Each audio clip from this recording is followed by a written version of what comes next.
د تاریخ اتلان امیر المؤمنین حضرت عمر فاروق رضی الله عنه امیر المؤمنین په کوچنیوالي مو لوستې وه چې د مقدونیې سکندر الکزندر په 20 کلنۍ کې پاچا سو. په 23 کلنۍ کې د مقدونیې څخه راووتی، تر هر څه مخکې مکمل یونان فتح کړ، بیا ترکیې ته ورداخل سو. د هغه وروسته د ایران سلطنت تړنګ کړ، سوریې ته ولاړ.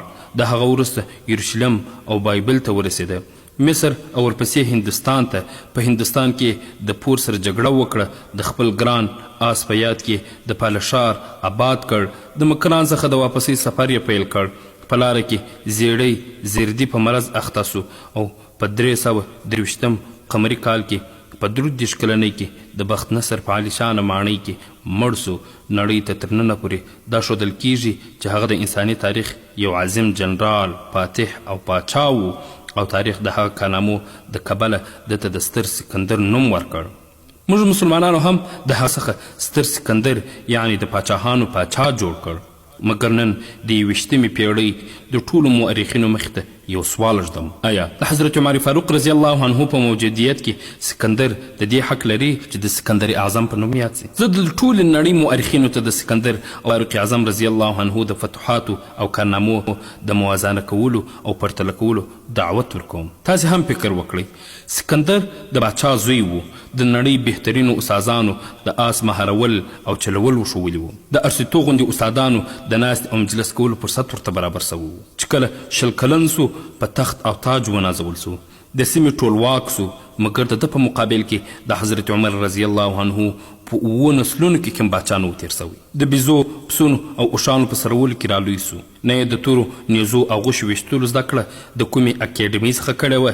سکر د یو منظم او ارګنایزد پوز په مټ د 10 کلونو په موده کې 11 لکه مربع میل علاقه فتح کړه. مګر حال دا چې حضرت عمر فاروق رضی الله عنه د کوم منظم پوز د نشتون باوجود د 12 کلونو په کمه موده کې 22 لکه مربع میل علاقه فتح کړه، چې د روم او ایران د 2 سترو امپراتوریو زوال هم پکې شامل دی. د نن عصر د سټایلیټ مزایل او بدلونو د شتون او موجودیت سربیره بیا هم د کوم حاکم سره دومره ستر سلطنت نسته چې حضرت عمر رضی الله عنه د اسونو پر ځین فتح کړی و. حال دا چې په پوره معنا امن او ثبات هم حاکم و. سکندر د فتحاتو پر وخت خپل لسګونه جنرالان ووژل، بې حسابه جنرالانو او ځوانانو یې ملګرتیا پرېښوده، د ده پر خلاف بغاوتونه وسول. حتی په هندوستان کې خو یې اردو او پوز د لا پرمختګ څخه انکار وکړ. مګر د حضرت عمر رضی الله عنه ملګرو د ده د امر د نه منلو جسارت ونه کړ. هغه داسې یو ستر امیر و چې د جګړې په میدان کې د اسلامي نړۍ تر ټولو ستر جنرال اتل سپه سالار حضرت خالد بن ولید رضی الله عنه عزل، مګر بیا هم چا د ده د حکم څخه د سرغړاوي جرأت ونه کړ. د حضرت سعد بن ابي وقاص رضی الله عنه د کوفې د ولایت څخه عزل کړ. د حضرت حارث بن کعب رضی الله عنه څخه یې ولایت واخیستی. د حضرت عمر ابن العاص رضی الله عنه مال او جایداد یې ضبط کړ. د حمص والی یې راوغوښته او د اوښانو د سرولو وظیفه یې ورکړه، مګر چا یې د امر او حکم مخالفت ونسو کړی. سکندر 11 لکه مربع میل علاقه فتح کړه، مګر نړۍ ته کوم نظام، کوم د باور وړ سیسټم ورنه کړ. حالانکه حضرت عمر رضی الله عنه نړۍ ته داسې منظم سیسټم او نظام ورکړ چې تر ننه په ټوله نړۍ کې کارول کیږي. محکمې یې فعاله کړې، معذورو، کونډو، یتیمانو او بې سرپرستو ته یې معاشونه وټاکل چې نن یې هر جوړ حکومت خپلو خلکو ته ورکوي. د دولتي مامورینو او والیانو د سرمایه لرل او حساب کول تصور یې رامنځته کړ. نټبل حسابداري پیل سوه. د چارواکو د اساسو او جایدادونو اکاو پر مهر باندې لیکل سوي وه: عمره د نصیحت دپاره مرګ کفایت کوي. د محبسونو او زندانونو جوړول، په لارو کې کاروان سرایونه او ساحانو جوړول، د لرې پوسیمو امن ساتل د ده رضی الله عنه په عصر کې پیل شول. مخکې دا تصور هم موجود نه و. حضرت عمر رضی الله عنه به فرمایل کوم حاکمان چې عدل او انصاف کوي هغوی د شپې د کومې بیرې پرته بیدیږي. د قوم سردار، د قوم رښتینی خادم وي، د درختې لاندې به بیدېدی. د شپې پیره کول او د غرباو مرسته موقف وخت نه ټاکل، بلکې تل د هغوی د مرستې هڅه کول او دومره ساده ژوند کول چې په جامو کې 14 پیوندونه وو. په هغو پیوندونو کې د سره ټوکر پیوند هم لګېدلی و. د نرمو او نازکو جامو څخه یې نفرت کاوه. تل به یې خپلو والیانو او چارواکو ته نصیحت کاوه پر ترکي آسونو مه سپرېږئ، نازک کالي مه اغوندئ، ډېر میده غنم مه خورئ، څوکیدار ځان ته مه دروئ تر څو کم فریادي در څخه منع نه سي. په کوچني مضمون کې د ده رضی الله عنه ټول اوصاف بیانول به یې په حق سراسر ناانصافي وي. لنډه دا چې د هر مذهب څخه یو خاصیت وي. د اسلام تر ټولو ستر خصوصیت عدل دی او عمر رضی الله عنه هغه شخص دی چې په دغه خاصیت یې پوره عمل وکړ او د ده رضی الله عنه د عدل او انصاف د امله د عدل نوم په عدل فارقي بدل سو.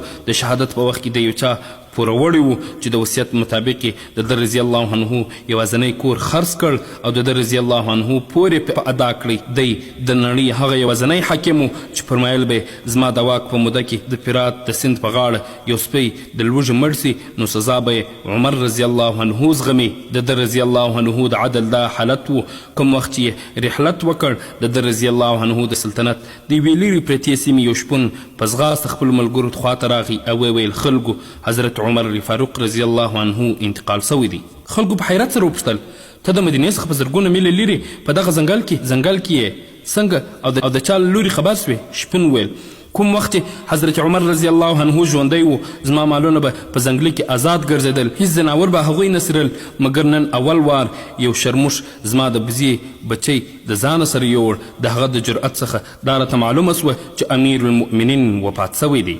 زه در ټولې نړۍ مؤرخینو ته دعوت ورکوم چې سکندر دی د حضرت عمر رضی الله عنه مخې ته کښېږدي نو وبه ګورئ چې یو کوچنۍ ډبره د غره په مخ کې پرته ده. دا ځکه د سکندر سلطنت د ده د وفات وروسته 15 کلونه دوام وکړ، مګر د حضرت عمر رضی الله عنه چې په خپل ژوند کې کوم لوري ته د اسلام بیرغ لیږلی د هغه ځایه تر ننه پورې د الله اکبر الله اکبر اواز راځي. نن هم دلته خلک د الله جل جلاله باندې سجده کوي. په دنیا کې د سکندر نوم په کتابونو کې په ویاړ اخیستل کیږي. حال دا چې د حضرت عمر رضی الله عنه په لاس جوړ سوی نظام نن د نړۍ په 245 هیوادونو کې په یو نه یو شکل کې موجود دی.